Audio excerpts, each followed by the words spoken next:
নমস্কাৰ সুপ্ৰভাত morning live অনুষ্ঠানৰ এটি বিশেষ হিতান জ্যোতিষশাস্ত্ৰ হিতান্তিৰ মাজলৈ মই নিদিতা হৈকে সকলোকে স্বাগতম জনাইছো আৰু প্ৰতিদিনৰ পুৱাৰ দৰে আজিও আমাৰ সৈতে উপস্থিত আছে জ্যোতিষশাস্ত্ৰবিদ কিৰয়ং ডাঙৰীয়া দাদা স্বাগতম জনাইছো আপোনাক আমাৰ অনুষ্ঠানৰ মাজলৈ ধন্যবাদ নমস্কাৰ যেহেতু আমি অনুষ্ঠানৰ আৰম্ভণিৰ প্ৰতিদিনে গ্ৰহগতি সম্পৰ্কে কৰোঁ আজিও সেই বিষয়ে জানিব বিচাৰিম হয় আজিৰ গ্ৰহগতিসমূহ এনে ধৰণৰ শনি মীন ৰাশিত চন্দ্ৰ আৰু ৰাহু কুম্ভ ৰাশিত বহি আছে লগ্ন হ'ল মেঘ লগ্ন আজি মংগল বহি আছে বৃষ ৰাশিত ৰবি বহি আছে মিথুন ৰাশিত আজি বুধ আৰু বৃহস্পতি কৰ্কট ৰাশিত বহি আছে কেতু বহি আছে আজি শুক্ৰৰ লগত সিংহ ৰাশিত আজিৰ দিনটোত আপুনি যদি জন্মগ্ৰহণ কৰিছিলে আপোনালৈ হেপী বাৰ্থডে থাকিল আপোনাৰ নিজৰ ৰাশি চক্ৰ আৰু আজিৰ দিনটো ৰাশি চক্ৰ চালে এই বৰ্তমান বছৰটোত কিছু বাধা বিঘিনি আছে গতিকে আপুনি এটা লাকি ষ্টোন ইউজ কৰিব পাৰে আৰু সেয়া হ'ল এটা হোৱাইট কৰেল ছেট অফ প্ৰবাল এই ৰত্নটি আপুনি ৰূপত বনাই ৰিং ফিংগাৰত পিন্ধক 10 কেৰেট মানৰ ওপৰত পিন্ধক শুক্ৰবাৰ দিনটো পালন কৰক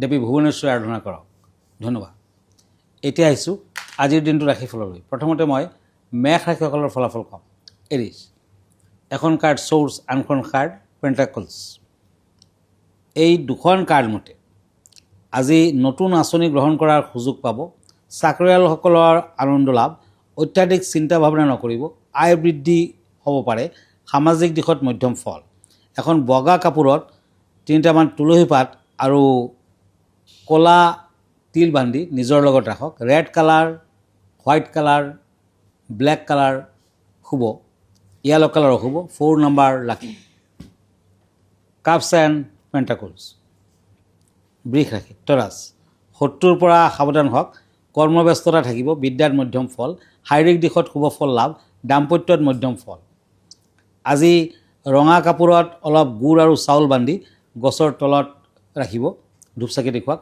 শুভ ফল দিব blue colour lucky yellow colour unlucky lucky number 3 দাদা এই মুহূৰ্তত জানিব বিচাৰিম আজিৰ দিনটোত জাতক জাতিকাসকলৰ শুভ দিন আৰু যাত্ৰা সম্পৰ্কে হয় আজি 6 জুলাই 21 আহাৰ তিথি কৃষ্ণাষষ্ঠী আজি সৌভাগ্য যুগ কুম্ভ ৰাশি বৈশ্যবৰ্ণ পূৰ্ব ভাদ্ৰপদ নক্ষত্ৰ নৰগণ যাত্ৰা শুভ পূব দিশত নাই আজি শুভ কৰ্মৰ বাবে শুভ ফলদায়ক হ'ব দিনটোত নিম তিতা খোৱা নিষেধ তাল খোৱা নিষেধ এতিয়া আহিছোঁ আকৌ ৰাশিফললৈ চ'ৰ্চ এণ্ড পেণ্টাকলছ মিথুন ৰাশি জেমিনি আজি দিনটোত সফলতাৰ বাট মুকলি হ'ব সুনাম বৃদ্ধি পাব দাম্পত্যত সুখী হ'ব পাৰিব নৃত্যশিল্পীসকলৰ দিনটোৰ বাবে ব্যস্ততা বৃদ্ধি আজি হনুমান মন্দিৰত চামেলি তেলৰ চাকি জ্বলাওক pink colour lucky blue colour unlucky lucky number 2 ওৱান্স এণ্ড কাপছ কৰ্কট ৰাশি কেঞ্চাৰ আজি দিনটোত যান বাহন চলাওঁতে সাৱধান হ'ব ব্যক্তিত্ব প্ৰকাশৰ সুবিধা পাব স্বাস্থ্যৰ ক্ষেত্ৰত উন্নতি বিদ্যা শিল্পত শুভ ফল দাম্পত্যত মধ্যম ফল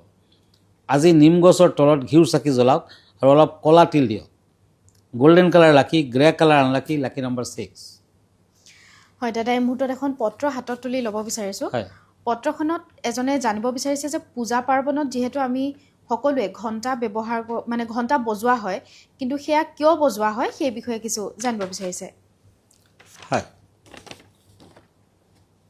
ঘণ্টা ধ্বনিক সকলো সময়তে শাস্ত্ৰমতে শুভ বুলি গণ্য কৰা হয় আমাৰ দেশত পূজাৰ সময়ত বা কোনো শুভ অনুষ্ঠানত ঘণ্টা বজোৱাৰ নিয়ম আছে ঘণ্টাৰ ধ্বনিয়ে অশুভ আত্মা আৰু নিগেটিভ এনাৰ্জিক দূৰত ঠেলি পঠিয়ায় ঘণ্টাৰ ধ্বনি যিমান দূৰলৈ যায় সিমান দূৰলৈ কোনো ধৰণৰ নিগেটিভ এনাৰ্জি থাকিব নোৱাৰে আপুনি যদি সৰু এটা ঘণ্টা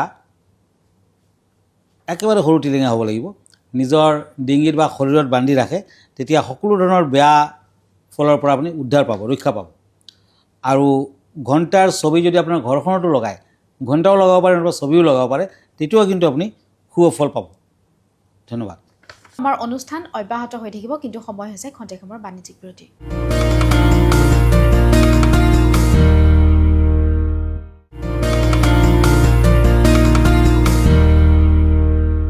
আমি পৰৱৰ্তী ৰাশিফলৰ বিষয়ে জানিব চেষ্টা কৰিম হয় সিংহ ৰাশি pentacles and king of swords leo' আজি উত্তম খাদ্য গ্ৰহণ কৰাৰ সুযোগ পাব ব্যৱসায় বাণিজ্যত উন্নতি ছাত্ৰ ছাত্ৰীসকলৰ বিদ্যাত শুভ প্ৰেম আৰু দাম্পত্য জীৱনত উত্তম শাৰীৰিক দিশত শুভ আজি চাউলৰ লগত বগা তিল মিক্স কৰাকৈ শিৱলিংগ দৰ্পণ কৰক চিলভাৰ কালাৰ হোৱাইট কালাৰ লাকি red colour unlucky lucky number 7 কন্যা ৰাশি ওৱান্স এণ্ড পেণ্টাকলছ আজি আনৰ পৰা সহায় সহানুভূতি পাব বিবাহৰ প্ৰস্তাৱ আহিব পাৰে প্ৰেম আৰু দাম্পত্যত শুভ আজি বিভিন্ন দিশত সাৱধান হ'ব লাগিব, মন স্থিৰ কৰক। Red colour lucky, maroon colour unlucky, lucky number 9। Pentacles and swords, তুলা ৰাশি, লিব্ৰা। আজিৰ দিনটোত শৰীৰ আৰু স্বাস্থ্য ভালে যাব। কোনো নতুন সুযোগ বা সংবাদ পাব। পুৰণি বন্ধুৰ লগত লগ পোৱাৰ সুযোগ। বিদ্যাত মধ্যম ফল। কোনো মন্দিৰত নাৰিকল দান কৰক। য়েলো কালাৰ লাকি, black colour unlucky, lucky number 1। বৃশ্চিক ৰাশি, চ'ৰ্ডছ এণ্ড চ'ৰ্ডছ, স্কৰ্পিঅ'। আজি আপোনাৰ ঘৰখনত ধনৰ আগমন হ'ব। আজি স্বাস্থ্যৰ বাবে কিছু চিন্তা, পাৰিবাৰিক হ'ব, সন্তানৰ সুখ প্ৰাপ্তিৰ সম্ভাৱনা, কৰ্মব্যস্ততা থাকিব। য়েলো কালাৰ লাকি, পিংক কালাৰ আনলাকি, 8 নম্বৰ লাকি। আজি শনিৰ মন্ত্ৰ জপ কৰক। দাদা, বিষয় কেনেধৰণৰ আগবঢ়াব বিচাৰিব আজি? হয়, আজিৰ বিষয় হৈছে দেৱী তাৰা। দশ মহাবিদ্যাৰ এগৰাকী দেৱী হৈছে তাৰা। গতিকে সেই তাৰা দেৱী সম্পৰ্কে কম। মা তাৰাৰ 4টা অৱতাৰ, সেইবোৰ হ'ল তাৰা ধনৰ দেৱী লক্ষ্মী হিচাপেও পূজিত, উগ্ৰতাৰা, মহা উগ্ৰতাৰা আৰু নীল সৰস্বতী জ্ঞানৰ দেৱী হিচাপেও পূজিত, যিয়ে জল দুৰ্ঘটনাৰ পৰা ৰক্ষা কৰে। মা তাৰা হ'ল মা শক্তিৰ 10 মহাবিদ্যাৰ অন্যতম। তেওঁ বৃহস্পতিৰো গুৰু, যি নিজে আটাইকেইটা গ্ৰহকে গুৰু। যেতিয়া সতীমায়ে তেওঁৰ পিতৃ দক্ষই স্বামী ভগৱান শিৱৰ প্ৰতি কৰা তিৰস্কাৰ আৰু অপমান সহ্য কৰিব নোৱাৰিলে, তেতিয়া তেওঁ নিজকে অগ্নিত বিলীন কৰি দিলে। সেই মৰ্মান্তিক খবৰ পাই ক্ৰোধিত ভগৱান শিৱই তেওঁৰ প্ৰিয় পত্নীৰ মৃতদেহ কান্ধত লৈ নৃত্য আৰম্ভ কৰিলে। ধ্বংসৰ ভীতিয়ে সমগ্ৰ বিশ্বক কঁপাই তুলিলে। সমগ্ৰ পৃথিৱী ধ্বংস হোৱাৰ আশংকাত দেৱতাসকলে ভগৱান বিষ্ণুৰ ওচৰলৈ গৈ ভগৱান শিৱক যিকোনো প্ৰকাৰেৰে বিশ্ব ধ্বংস কৰাৰ পৰা বিৰত ৰাখিবলৈ অনুৰোধ জনালে। ভগৱান বিষ্ণুৱে তেওঁৰ সুদৰ্শন চক্ৰৰে সতীমাৰ দেহটো 108টা টুকুৰাত কাটি পেলালে। শোকৰ কাৰণ হৈ পৰা মৃতদেহটো আঁতৰি যোৱাৰ লগে লগে ভগৱান শিৱই নিজৰ মানসিক ভাৰসাম্য ঘূৰাই পালে আৰু পৃথিৱীখন ৰক্ষা পৰিলে। বিশ্বাস কৰা হয় যে শৰীৰৰ কিছু অংশ সাগৰত আৰু কিছু অংশ স্থলভাগত পৰি সমগ্ৰ ভাৰতীয় উপমহাদেশখন আৱৰি ধৰিছিল। শৰীৰৰ অংশবোৰ যিবোৰ স্থানত পৰিছিল, সেইবোৰ পবিত্ৰ স্থান হৈ পৰিল আৰু শক্তিপীঠ হিচাপে জনজাত হ'ল, য'ত মাতৃক তেওঁৰ বিভিন্ন অৱতাৰত পূজা কৰা হয়। এতিয়ালৈকে মুঠ 51টা শক্তিপীঠ আছে, তাতকৈ অধিক থাকিব পাৰে। মা তাৰা হ'ল শক্তিৰ এক অৱতাৰ। বিশ্বাস কৰা হয় যে তেওঁ মা শক্তিৰ তৃতীয় নয়ন। তাৰাপীঠতে মা তাৰাক পূজা কৰা হয়। ভিডিঅ'টিৰ যোগেদি খুব সুন্দৰকৈ তেওঁ ব্যক্ত কৰিলে তাৰা দেৱীৰ বিষয়ে বা কেনেদৰে এই দেৱীক পূজা আৰাধনা কৰা হয়। দাদা, আমি পৰৱৰ্তী 4 তাৰিখৰ বিষয়ে জানিব বিচাৰিম। হয়, এতিয়া ধনু ৰাশি, চ'ৰ্ডছ এণ্ড কাপছ, চেৰিয়াছ। আত্মীয়ৰ পৰা কিছু বিৰক্তি ভাৱ, কামৰ ব্যৱস্থা বৃদ্ধি পাব, নতুন বস্ত্ৰ লাভৰ সুযোগ, লগতে হাতলৈ ধন অহাৰ সম্ভাৱনা। আজি 3টা বাতাচা, কেইটামান লং সেউজীয়া কাপোৰত বান্ধি দৰিদ্ৰ লোকক দক্ষিণাহুতি দান কৰক। White colour lucky, grey colour unlucky, lucky number 6। Pentacles and ওৱান্স, মকৰ ৰাশি, কেপ্ৰিকন। ঘৰুৱা সা সম্পদ বৃদ্ধি, সামাজিক দায়বদ্ধতা বৃদ্ধি, নতুন ব্যৱসায় বাণিজ্যৰ আৰম্ভণি হ'ব। দাম্পত্যত পতি পত্নীৰ মাজত বুজাপৰা থাকিব। বিদ্যাৰ্থীৰ মধ্যম। Purple colour lucky, yellow colour unlucky, lucky number 5। Pentacles and হেংমেন, কুম্ভ ৰাশি। আজি আপোনাৰ মনোবাঞ্ছা পূৰণ হ'ব। স্বাস্থ্যৰ প্ৰতি গুৰুত্ব দিয়ক। কৰ্মস্থানত প্ৰশংসা লাভ, প্ৰেমত শুভ। আজি যাতায়াতৰ ক্ষেত্ৰত সাৱধান হওক।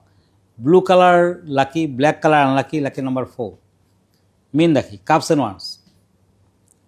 আজি কিছু সমস্যা থাকিব। যিকোনো ব্যক্তিৰ মনৰ কথা খুলি নক'ব কাকো। নতুন কৰ্ম হাতত লোৱাৰ সম্ভাৱনা, প্ৰেম আৰু দাম্পত্যত শুভ ফল। আজিৰ দিনটোত শিৱ মন্দিৰত আপুনি জপ তপ কৰক, ভাল হ'ব। ব্লু কালাৰ লাকি, purple colour unlucky, lucky number 6। দাদা, ধন্যবাদ জ্ঞাপন কৰিছোঁ। যিহেতু আমি অনুষ্ঠানটি শেষ কৰিব লাগিব, অনুষ্ঠানটি শেষ কৰাৰ পূৰ্বে আপোনাৰ ঠিকনাটো এবাৰ দৰ্শকসকলক জনাই দিব। হয়, আপুনি মন কৰিব, মই ইনষ্টাগ্ৰামত আছোঁ, ইউটিউবত আছোঁ, ফেচবুকতো আছোঁ।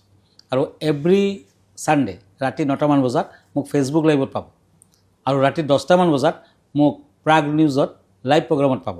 আপুনিও আপোনাৰ কুৱেশ্যনখিনি পোনপটীয়াকৈ মোলৈ কৰিব পাৰিব।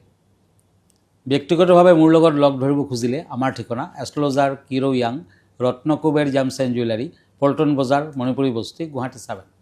ফোন নম্বৰটো হ'ল 8822911171 আৰু এটা নম্বৰ হ'ল 99574 21212 আমাৰ ইমেইল এড্ৰেছটো হ'ল kiroyangastrologer@kiroyang.com ধন্যবাদ নমস্কাৰ আৰু ইয়াৰ লগে লগে মই নিন্দিতা শইকীয়া জ্যোতিষশাস্ত্ৰ শিতান্তিৰ পৰা বিদায় লৈছোঁ ধন্যবাদ